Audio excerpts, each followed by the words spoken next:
ఆ భవంతిలో శంకర్ స్నేహితుడు రాహుల్కి బిగ్గరగా ఒక గొంతు వినిపిస్తుంది. అసలు ఎవరు మీరు? ఇక్కడ ఎందుకు వచ్చారు? అని వినగానే రాహుల్ శంకర్కి చెప్తాడు, నాకు ఇలా ఒక వింతైన శబ్దం వినిపిస్తుంది అని. శంకర్ వెంటనే, రాహుల్ ఏం వినిపిస్తుంది రాహుల్ నీకు? నాకేం వినిపించడం లేదు అని అనగానే మళ్ళీ గాలిలో ఆ వింతైన శబ్దం, నా నీడ నన్ను వెంటాడుతుంది మిమ్మల్ని కూడా అనే ఒక బిగ్గరగా ఒక గొంతు వినిపిస్తుంది. శంకర్ కెమెరాని కిందకి తిప్పుతాడు. నేల మీద వాళ్ళ కాళ్ళ దగ్గర ఒక చీకటి నీడ చాలా వేగంగా కదులుతుంది. వారు కదులుతున్న కొద్దీ అది కూడా కదులుతుంది వేగంగా. రాహుల్ వెంటనే అరుస్తూ, అదిగో ఆ నీడ, అది మనల్ని అనుసరిస్తుంది.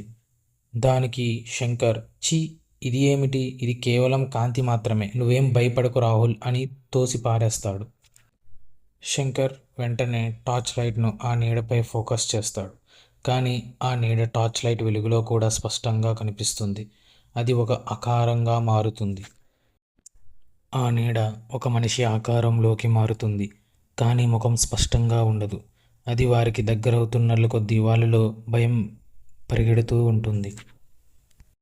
శంకర్ వెంటనే, రాహుల్ పరిగెత్తు, ఇది మనం అనుకున్నది కాదు, ఇదేదో వింతగా కనిపిస్తుంది అని అంటాడు. వారు తిరిగి వెనక్కి పరిగెత్తడం మొదలు పెడతారు. ఆ నీడ వారిని వేగంగా అనుసరిస్తుంది. వెనక నుండి వింత శబ్దాలు వినిపిస్తూ ఉంటాయి. అయినా వాళ్ళు ఆగకుండా పరిగెడుతూనే ఉంటారు. శంకర్, రాహుల్ భయంతో మెట్లు దిగుతూ బయటికి పరిగెడతారు. నీడ వారిని వెంటాడుతూ ఉంటుంది. భవనంలో పరిగెట్టే కొద్దీ కొన్ని వస్తువులు దానంతట అవే పడిపోతున్నట్లు, కదులుతున్నట్లు కూడా కనిపిస్తూ ఉంటాయి. రాహుల్ ఊపిరి తీసుకోలేక, శంకర్ ఆగు, నేనింక పరిగెత్తలేను అని అంటాడు. దానికి శంకర్, పరిగెత్తు రాహుల్, లేకపోతే అది మనల్ని వదలదు అంటూ వారు భవనం బయటికి చేరుకుంటారు. చీకటి ఇంకా దట్టంగా ఉంటుంది. బయట కూడా ఆ నీడ వారిని వెంబడిస్తున్నట్లు అనిపిస్తుంది. శంకర్ వెంటనే, రాహుల్ జీపు ఎక్కు, స్టార్ట్ చేస్తారు. జీప్ స్టార్ట్ అవ్వడానికి కొంచెం సమయం పడుతుంది. ఈలోగా ఆ నీడ జీప్ దగ్గరగా రావడానికి ప్రయత్నిస్తూ ఉంటుంది. చివరి క్షణంలో జీప్ స్టార్ట్ అవుతుంది. వారు వేగంగా బయలుదేరుతారు. శంకర్ కెమెరాని వెనక్కి తిప్పుతాడు. జీప్ వెనుక భవనం దగ్గర ఆ చీకటి నిలబడి వారి వైపు చూస్తున్నట్లు కనిపిస్తుంది. కానీ దాని పక్కన ఇంకొక చిన్న నీడ కూడా కనిపిస్తుంది. మరుసటి రోజు శంకర్ తన గదిలో కూర్చొని ఉంటాడు. అతని ముఖంలో అలసట, భయం కనిపిస్తుంది. కెమెరా ముందుకు వస్తాడు. ఫ్రెండ్స్, ఈరోజు జరిగింది నేను ఎప్పుడూ ఊహించలేదు. మనం ఏదో ఒక కథ అనుకున్నాం, కానీ ఇది నిజమయ్యింది అని కెమెరా రోల్ చేస్తూ ఉంటాడు.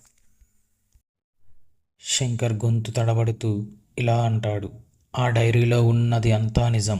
ఆ నీడ, అది కేవలం ఒక ఆత్మ కాదు, అది తన కుటుంబాన్ని కోల్పోయిన ఒక వృద్ధుడి నీడ. ఆ భవనంలోనే తన వారిని పోగొట్టుకొని తన నీడతోనే జీవిస్తుందంట.